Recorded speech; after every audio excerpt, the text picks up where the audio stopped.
శ్రీ కళ్యాణ వెంకటేశ్వర స్వామి దేవస్థానంలో బంగారు కిరీటం వ్యవహారం కలకలం రేపింది. కోటి రూపాయలు విలువ చేసే బంగారు కిరీటం మాయం, తాకట్టు అంశాలపై దేవాదాయ శాఖ విచారణ చేపట్టింది. విషయం తీవ్రమవడంతో దేవాదాయ శాఖ అసిస్టెంట్ కమిషనర్ లలిత హుటాహుటిన ఆలయానికి చేరుకుని పరిశీలనలు ప్రారంభించారు.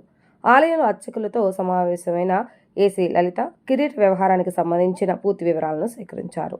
అనంతరం దేవస్థాన నిర్వహణకు సంబంధించిన ట్రస్ట్ కార్యాలయాన్ని పరిశీలించగా కార్యాలయానికి తాళాలు ఉండటంతో రికార్డులను ఊరారు. ఈ సందర్భంగా ట్రస్టులోని 31 మంది సభ్యులు అందుబాటులో లేరని ఫోన్ ద్వారా సమాచారం అందజేయడంతో ఏసీ లలిత విస్మయం వ్యక్తం చేసినట్లుగా తెలిసింది. ముందస్తు సమాచారం ఇచ్చినా ట్రస్ట్ సభ్యులు హాజరు కాకపోవడంపై ఆమె ఆగ్రహాన్ని వ్యక్తం చేసినట్లుగా సమాచారం. అలాగే కిరీటాన్ని సమర్పించిన దాత కుటుంబ సభ్యులతో కూడా ఏసీ లలిత మాట్లాడి పూర్తి వివరాలు తెలుసుకున్నారు. అయితే దేవస్థానం దేవాదాయ శాఖ కమిటీ పరిధిలో లేకపోవడం వల్ల ట్రస్ట్ బోర్డుపై నేరుగా చర్యలు తీసుకునే అవకాశం లేదని ఆమె పేర్కొన్నట్లుగా తెలిసింది. బంగారు కిరీటం తాకట్టు వ్యవహారంలో కమిటీ సభ్యుల వ్యవహార శైలిపై పలు అనుమానాలు వ్యక్తమవుతుండగా విచారణను ముమ్మరం చేశారు. రికార్డులు పరిశీలించిన తర్వాతే పూర్తి వివరాలు వెల్లడిస్తామని ఏసీ లలిత స్పష్టం చేసినట్లుగా సమాచారం.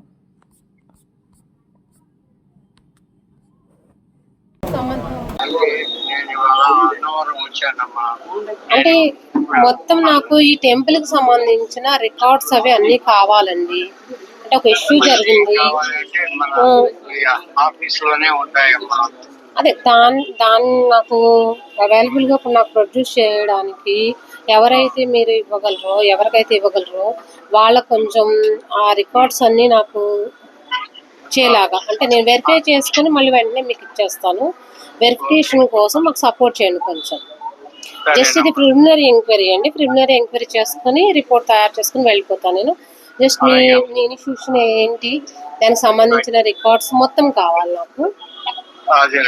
అది కొద్దిగా నాకు అందుబాటులో లేదు కదా, ఇవ్వలేను కానీ చెప్పగలను.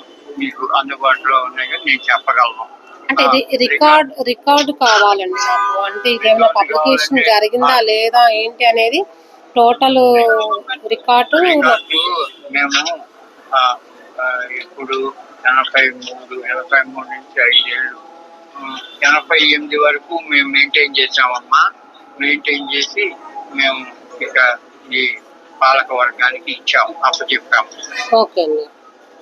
ఇక ఆ తర్వాత నుంచి వాళ్ళే మెయింటైన్ చేస్తున్నారు. ఇప్పుడు పాలక వర్గ సభ్యులు కూడా ఉన్నారు కదండి. మెయిన్ అధ్యక్షులు వారు అవైలబుల్ గా లేదు అన్నారు, మిగిలిన సభ్యులు కూడా ఉన్నారు కదా.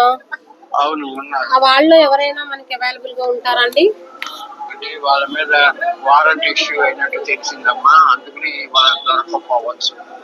అంటే మరి మనకి రికార్డు అనేది ప్రొడ్యూస్ చేయకుండా మేము ఎట్లా రిపోర్ట్ తయారు చేసుకుంటామండి? ఏదో ఒక రికార్డ్ అనేది మాకు. ఇప్పుడు ఇంతమంది ఉన్నారండి, 7 ఉన్నారండి. 7 అబ్స్కాండ్ అవుతారా?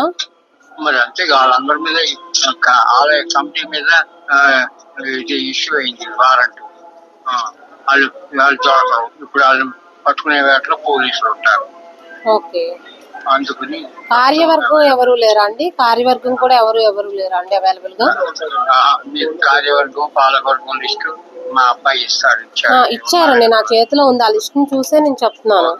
24 మంది ఉన్నారు కదా, వాళ్ళు ఎవరైనా అవైలబుల్ గా ఉంటే వాళ్ళ దగ్గర నుండన్నా నేను రికార్డ్స్ తీసుకొని ఎంక్వైరీ చేసుకుంటా అండి.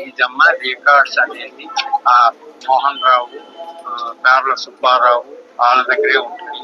ఆ గుమస్తా అక్కడ తాళం వేసి వెళ్ళిపోయాడు వాళ్ళు చెప్పిన దాని మీద. అది వాళ్ళ దగ్గరే ఉంటాయి అన్నమాట రికార్డ్స్ అనేది. కావాలంటే ఈ దాని గౌరవాధ్యక్షులు పొగరు తిరుపతి గారు మీకు అందుబాటులో ఉంటాడు.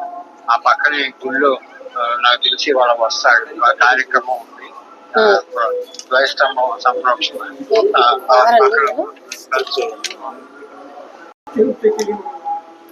సరే అండి, ఆయన ఒక్కసారి కలవమని చెప్పండి. ఒక్కసారి ఫోన్ ఇవ్వమని చెప్తాను.